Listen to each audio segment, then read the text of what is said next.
So, hey everyone, I'm here with Ilana Meir at the Unparsed conference, and earlier today we were talking about large language models and how we should actually be using these in a way that we can be sure the end results are going to be within the realms of usability and not stray off into uncharted territories. Yeah, first I think that it's an important distinction to make using LLMs for personal reasons. You're planning a trip, you're interested in, labyrinths around the world, something like that. And then using it for enterprise when you have your brand at stake and there's real risk to users getting and to your brand for providing the wrong answer. Yeah. So every company has to decide for themselves what amount of risk they're willing to take on and what the model introduces.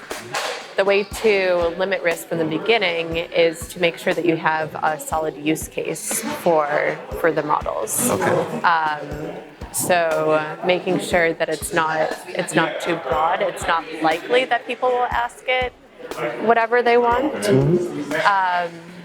because that opens up a can of worms and can bring substantial risk to the company. Sure. So after starting with the first use cases, the next step is defining the guidelines. It's never going to be 100% effective at preventing hallucinations. And again, that's something that a company has to consider when they're using a large language model. Yep. But defining guidelines can help guide the answers in the right directions, and then you're already defined within a use case, and so that limits risk. Yeah.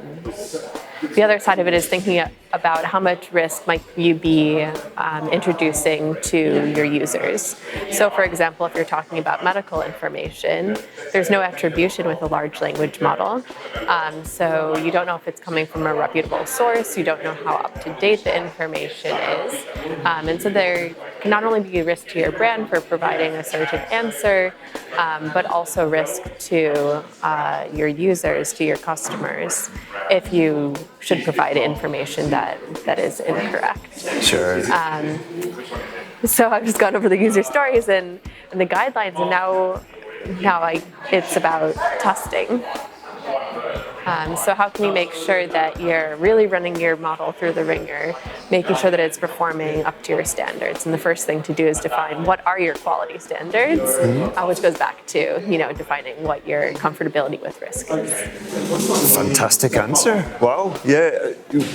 It leads me to so many more questions, but I feel like what you've just described is an excellent framework for people who are exploring this and considering how to use these, make a final result that is actually usable. So thank you very much, Ilana. Thank you. It's great.